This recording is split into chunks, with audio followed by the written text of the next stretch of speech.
Welcome to Reading Between the Reels. I'm Matt Leader, and today is a bonus episode, and we'll be coming back to our regular episode next week. I'm Craig Dickinson, and today on the show, we're going to be sharing some audio from a recent Zoom session we had between our students and Ian Doescher, the author of William Shakespeare's Star Wars. And he's also written Shakespearean versions of Deadpool, Clueless, Mean Girls, Back to the Future, Frankenstein, and most recently, Marvel's The Avengers. And both Craig and I have used Ian's books in our classrooms. We both teach 8th grade English. And as a sort of introduction to Shakespeare for the kids, we've used Shakespeare Star Wars in the classroom and used it to introduce the kids to Shakespearean techniques, language, and different literary devices. But Ian's always been very gracious to us and has talked to our students multiple times, and it was super gracious to talk to them again here. So I hope you enjoy the audio from this session. All right, guys. So this is Ian Doescher. I told you he'd be joining us, the author of the William Shakespeare Star Wars series and several other things. I had a couple of girls talk to me about Mean Girls and Clueless the other day. I was like, he also did books for those. So. It's true. So, guys, let's go ahead and jump in and talk Star Wars. What kind of questions come to mind when we talk about what we just viewed, or anything else related to Star Wars? Cole, are you ready? Yeah. Okay, go ahead. So, what do you think the significance is of Darth Vader surviving the Death Star destruction? Well, I guess there are two ways to look at that question. The significance of it for what happens in that galaxy afterwards is pretty huge, because one assumes that he's able to sort of retain power and coalesce. I mean, of course, the Emperor is there also, but continue to coalesce power, and so it's not as much of a bump maybe in the Empire's plans as there would have been if he had died. And then I think the other way to answer that is for the movie franchise overall, right? Whether they were considering sequels at all, by not killing off this cool villain, then they have the ability to have him come back for the next movie. So I think it's super important regardless of which way you look at it. Let's see, Dawson, you got your hand raised. Why don't you jump in, Dawson? Why is the film set a long time ago? That's a good question. I think it's mostly because it gives this sense, in the same way that like we think of the Greek myths as happening a long time ago, because that's when they were written and that sort of thing, and things like the events of like biblical events are a long time ago, and just like all these things, by sort of giving it that setting, in the same way that, I mean, it's almost like starting off a story with Once Upon a Time, right? It's like sort of giving it this setting of like this happened a long time ago. It's sort of setting it up to be equal among that sort of mythological type of setting, I would say. Sergio, you got your hand up. Why don't you go ahead and jump in? Why can't the Jedi tell who Darth Sidious is? Why can't the Jedi tell? That's a great question, and probably a little bit, I guess the crack I would take at it is that the way that some of that is explained is that the Jedi are all sort of they're all sort of clouded. Their ability to see things has been clouded partially by their own failings and partially by the power of the dark side. That's I guess sort of how I understand it. Though I wouldn't call myself an expert on that. Kayla, why don't you jump in? So I think Mr. Dickinson had mentioned that you could do a voice of one of the characters. Can you do it? So I sometimes like to do Obi-Wan Kenobi voice. So there's a speech that I wrote for him right before he's about to when he's dueling with Darth Vader and he's about to let himself be killed. He says, "A Jedi is not made of fear or hate, but must a nobler countenance display. It is a lesson learned in times gone by that still I teach myself unto this day. Full many years I've spent with thoughts of this instant when Darth Vader I'd confront. But now my thirst for retribution's cold, while sweet forgiveness doth my spirit taste." So there you go. There's my Obi-Wan Kenobi. Very nice. You've probably given that speech a few times. I have. You can tell it's right there on the tip of my tongue. Yeah. Nice. Desmond. What is the significance of Padme being continuously in danger? That's a really interesting question. I mean, I guess the sort of cynical side of me would say that it is, it's sort of the continual like damsel in distress kind of thing, where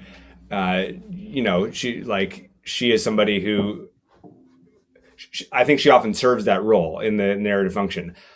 It also, I think, helps explain sort of Anakin's turn to the dark side, right? Because he is, he can sort of never be certain that she's okay and that she's going to be okay. And so therefore, he sort of feels like he has to take extreme measures to try to, guarantee her safety. And that's, I think, what deciding to, follow Darth Sidious ends up being about. Awesome. Cooper. Since Anakin Skywalker is like the chosen one, and he goes to the dark side, why doesn't he have like the powers of like Count Dooku or Darth Sidious with like the dark zappy stuff, lightning? I mean, my assumption, again, not being an expert, is that is a power you develop and learn. It would not surprise me if we eventually see something or other where we have Darth Vader doing that kind of, using that kind of power. But I don't know. There might be somebody who would say that's who knows better than I do, who would set me straight on that. You keep saying you're not an expert, but I'm going to count you as one. I consider myself an expert, but there's obviously people that know more than I. So I think there's definitely levels of that, and I like that too. I've heard theories about because he has synthetic arms, and I don't know if that's a thing, but we talked a lot about the fact that there's levels of Sith, and in being a bad guy that uses the Force doesn't make you a Sith, and being a good guy who uses the Force doesn't make you a Jedi. So I think the argument to say that there's different levels of things, you're not automatically going to have everything that some other character that kind of looks the same or seems to be in the same camp has. So I mean, we could also imagine that it's something he could do if he wanted to do and chooses not to, right? Like, everybody sort of chooses the way they're going to do whatever. So maybe that's part of it. Yep. Just because we didn't see it doesn't mean he can't. Feel free to jump in, guys. I've heard from about a third of you, and you get the whole time. Awesome. Samantha, go ahead. Why would Anakin's age be a reason to reject him as a potential Jedi? So again, my understanding there is that the younglings are chosen very, very young, maybe even from birth. I don't exactly know how that works. But so by the time he comes along, it seems like, it's already too late, for him. Like my 15-year-old has gotten really into cars, and he's really into F1 racing. And I'm like, oh, maybe that's something you'd want to look at doing professionally. And he's like, no, I would have had to have started a lot younger than this. Wow. Yeah. So I think it's kind of that kind of thing where if the Jedi were used to training children when they are much younger, so here comes this kid who's a little bit older, and they feel like, no, that's it's too late. Desmond, yeah, go ahead. Why do you think Luke surrendered to the Imperials? You mean in Return of the Jedi, right? I think he knows that that's the way. Well, I think he believes that that's the way he's going to be able to talk directly with Darth Vader, which is what he really wants to do. He really wants to be able to confront him and have the setting not sort of start off being violent and tense, right? And so he willingly surrenders to them and lets himself be taken to Darth Vader, where things can sort of start off calmly. So I love that scene. Actually, I love that scene where the two of them are sitting there talking with each other. And I think that the only way he could have gotten to that sort of a calmer scene is by surrendering himself. Cooper. What do you think the significance is of Luke seeing Yoda, Obi-Wan, and Anakin like Force ghosts at the end of Return of the Jedi? I mean, those were the people who had formed him most, at least. Well, sorry, I should say the Jedi who had formed him most, right? Who were able to become Force ghosts. I mean, one imagines that if he were just seeing anybody who had really formed him, that Beru and Owen would be there as well. But those are the Jedi who had been most influential to him, and so they're the ones that he ends up seeing. Cool. So before Return of the Jedi ended, Anakin ended up killing Darth Sidious. Do you think that's a change for him going back to the light side, or do you think he's just doing that out of trying to save Luke? It's interesting. I was talking about this with somebody else recently about, do we really think that Anakin sort of gets his redemption in the end, right? Can that one act sort of make up for all the other stuff that's gone before? And I think that's a tough question to ask, and I could see arguments going both ways. I don't know that. I mean, he knows. I think Darth Vader knows he's dying. He knows he's about to die. He knows that he's not going to live through this confrontation. So, if he had lived, if they had found a way to make him live, would he all of a sudden be fighting alongside the rebels? I don't know. I don't know if he would or not. I guess I don't know if we could say it's a total return to good. I think in that moment he's choosing, what do I want my final moments to be? I don't want my final moments to be sitting here watching my son get tortured to death, right? Which is what's happening. And Luke is calling out to him. And again, I mean, talk about one of the best moments in all 9 movies, right? That for me is one of them, where Luke is calling out for him, and you see Darth Vader decide what he's going to do in that moment, and it's not necessarily a decision you expect. And so I don't know. I would call it a like full jump to the light side. I think he's choosing to save his child. I think his compassion has sort of come back, at least for an instant, in that moment. Okay. Brian, why don't you jump in? How does Luke become a Jedi? How does Luke become a Jedi? That's a really interesting question. I think that's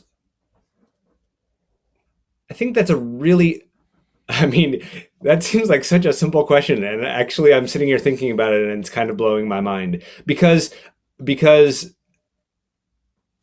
Yoda tells him before he goes to face Vader at the end of Empire Strikes Back, you're not ready. You're not a Jedi, right? By the time Luke comes back to visit Yoda in Return of the Jedi, he says, you are not, or you don't need any more training. You are a Jedi. Which actually, if my memory is correct, sort of comes as a surprise to Luke. Right? He says, then I am a Jedi, right? And so So the question is, what is it that happened between those two visits to Yoda that sort of crossed him over? I don't get the sense that it was just facing Darth Vader because you don't get the sense that Luke has necessarily learned a whole lot about that situation, or So yeah. So what is it that happened in between those two things? I think that's a really interesting question, and I don't know that I have a good answer. Like part of me wants to say like it wasn't the issue of facing him. Maybe it was the issue of learning that this person you despise is actually your father, and in some ways, like whatever happens emotionally of like coming to terms with that is what sort of tips him over into actually being a Jedi. I don't know. I mean, I'm making stuff up, right? But that's the beauty of interpretation. Yep. I think that's a really interesting question, though. Dawson. What is the significance of the tragedy of Darth Plagueis? It's this. The Emperor, he's not the Emperor at that point, but Palpatine is using that story as a, I mean, in the way that you might tell a child a story, almost like it's a fable, right? It's like Aesop's fables, right? That sort of have these lessons that come along with them. That I think is what Palpatine is doing, right? Where he is sort of using this story to help open Anakin's mind to things he hadn't considered yet, right? This possibility of defeating death, and which of course, as we were saying earlier, right, would be the one thing that could help Anakin have this reassurance that Padme is going to be okay. And so I think it's this instance where we see this story being used as sort of a way to subtly teach Anakin something. Yeah, that's what I see it as, and draw out a reaction from him, get him to do something. So when Luke is telling Leia that they're siblings, he asked her if she remembered her mom, and she said that she did. How could she remember Padme? So again, the cynical side of me would say maybe that's one of the holes in Star Wars, possibly. Another side of me would say, who knows in that galaxy far, far away if, babies have more memories than they do in our galaxy. And another way I think to look at it is, what is, I mean, maybe it has to do with Leia's, Jedi abilities, right? That something about that has helped her retain a sense of Padme. I mean, honestly speaking, I feel like my cynical side sort of wins out in that one because it does. I mean, even if she had this sense of it, the way she describes it, right? She describes her as very beautiful but sad, I think is how she describes her, right? And I'm not sure even if that birth moment were the one moment you had of a memory of your mom, I don't know that that's how you would end up describing her. But again, who knows? Sergio. Why is that every hand that is cut off is the right hand? That's a fascinating question. Yeah, I mean, I don't know. You could say that it is because that is for most people the dominant hand, though everybody knows that left-handers are actually the best. So for most people, that's their dominant hand, and so maybe it's a bigger deal that they lose that hand. I don't know if there's more symbolism to it than that or not, but that's a good question. And again, that also would rely on the idea of that galaxy having the same rule as our galaxy, right? Maybe it's just coincidence. Desmond. In A New Hope, Han claims that he's in it for the money. Do his actions prove that to be true? Well, I think the answer is yes and no. I mean, we don't see what happens between he ends up well, interesting. He ends up staying with the rebellion for a while, right? He's with the rebellion at the start of Empire, and obviously he comes back and helps Luke in the battle, the Death Star battle. It doesn't change the fact that I think I still assume Han has been generously paid. He has gotten the payment that he expected to get from the rebellion, and in Empire we see him essentially saying, "Okay, I got to go settle my debts with Jabba." Which he's presumably going to do with the money that he's been paid for helping the rebellion. So, of course, yes, like Han ends up becoming this figure within the rebellion, and and he's doing a lot sort of that is nobly on behalf of the rebellion, and obviously he ends up falling in love with Leia, and there's all these other reasons that he is doing these things, and in the end he also got paid. So I don't think we can ignore that. Adeline. In Return of the Jedi, Luke and Han have seemingly switched places, like in the rules. What do you think is the reason for that? In Return of the Jedi, you mean that because Luke is sort of the stronger one now, and Han is, at least at the beginning, and Han is a little bit weaker? Is that what you mean? Yeah. Okay. Well, I think it's it's sort of a couple of things. There have been a couple of times before that where Han has joked about Luke owing him one, right? And so in some sense you get to see Luke repaying his debt to Han by putting himself at risk to save Han, and I think it's also just a nice narrative balance, right? That you have this. I think it shows how much Luke has grown, and Luke in Return of the Jedi is my favorite Luke Skywalker, right? He's so much more sort of self-assured, and he is powerful, and that sort of thing. And so I think it really helps underscore his development that now he is the one who is really self-confident and knows what he's doing. It's not so much about trying to make Han look weak. It's just showing how much Luke has grown, especially since the first movie. Brian, why don't you jump in again? Would Padme have died if Anakin didn't try to stop it?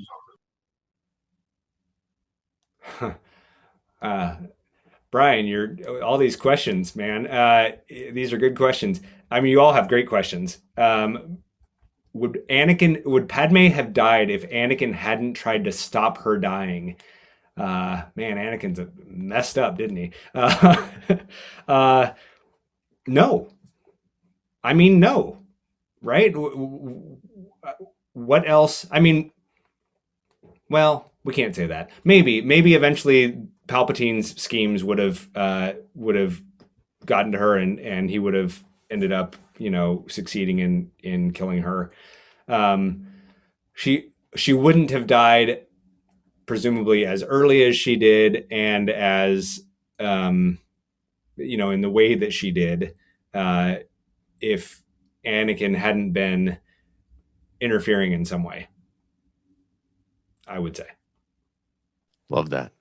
Samantha.